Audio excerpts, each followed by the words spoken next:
Well, g'day curd nerds. Welcome back to another cheese taste test.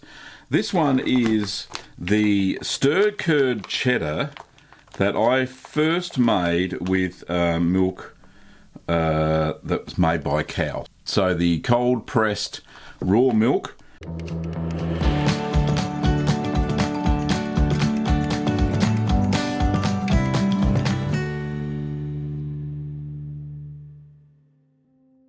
That's made here in Australia now. So I made it into a stir curd cheddar, vacuum packed it back in 21st of August 2019.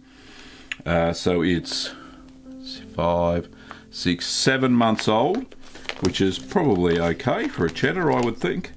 It said it was supposed to mature on the 25th of November 2019, but I kind of went past that time, if that makes sense. Anyway, so let's cut her open using my trusty scissors. Nice and simple. Get that out of the way. Now, there's not much moisture in the bag, which is always a good sign. Quite dry. There we go. Yeah, very dry indeed. I need a little bit of, just wipe my hands there. So it's firm all over, there's no soft spots, anything like that. It smells good. It smells good indeed. Alright, so as they say, the proof's in the cheese. Let's call me OCD, I need to go down the lines. Oh, it's a bit tough to go through. It's got some moisture in it.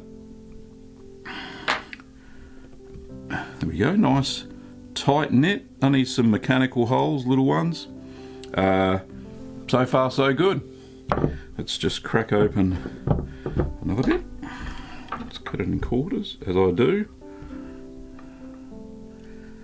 So I wasn't sure what to expect from this cheese. I'm pretty sure I used MA 4001 as the starter culture for it, as I do now with most of my stir curd cheddars. I didn't use any calcium chloride, but I did use a small amount of rennet to set the curd. It certainly smells really nice. So let's put that bit there. Get out my trusty knife. Well, it's not crumbly, which is good. So it slices like a cheddar does, or supposed to. There we go, nice bit on the cracker there. And let's see how she tastes. My normal stir curd cheddars are pretty good. I don't usually have an issue with them. I age them for at least 6 months to make sure that I get a good rounded flavour. There's no tyrosine crystals in them, in the cheese. Yeah, anyway, other than that, let's try it.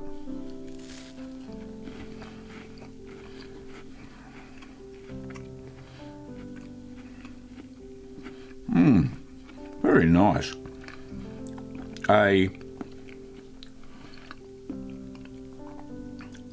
If you bought this normally in the shop, which you wouldn't be able to buy because it was just unique, probably around the tasty cheddar style.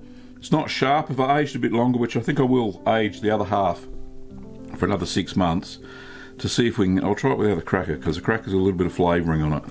Let's put that out of the way. Let's try it virgin.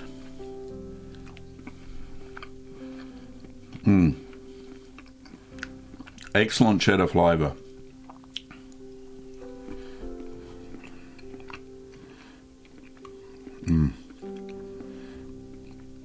There's no bitterness or anything like that. Just a nice, mellow, all-rounded, good flavoured cheddar. So that milk that I used, they're made by a cow, very, very nice. Worth trying if you want to make this sort of cheddar.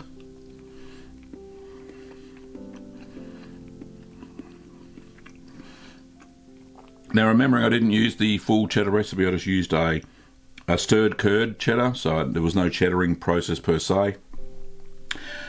Great amount of moisture. This is perfect. Very good. It's not crumbly, as I said, but cuts well. Hardly any mechanical holes. It breaks if you bend it. It's not bendy. But yeah, that's really nice.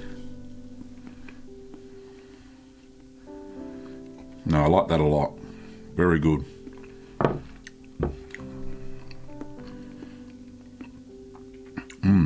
I like that.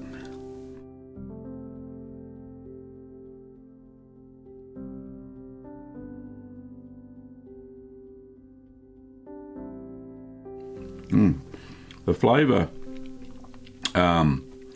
gets a little bit stronger the more you eat, which is always good with the cheese. But certainly it's come to room temperature, and that's perfect. When you do serve your cheeses though, just remember to bring them to room temperature so that you get the full flavour of the cheese. It's nothing worse than a cold cheese. It really does have to be at room temperature to get the full flavour from it. Shall I? Why not? So good. So if you want to check out how I made this delectable little cheese, you can check out the video over here.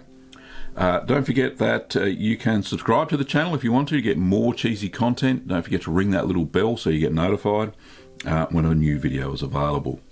Now if you want to get a kit, I recommend the hard cheese kit for this cheese. Well, thanks for watching, Curd Nerds, and I'll see you next time.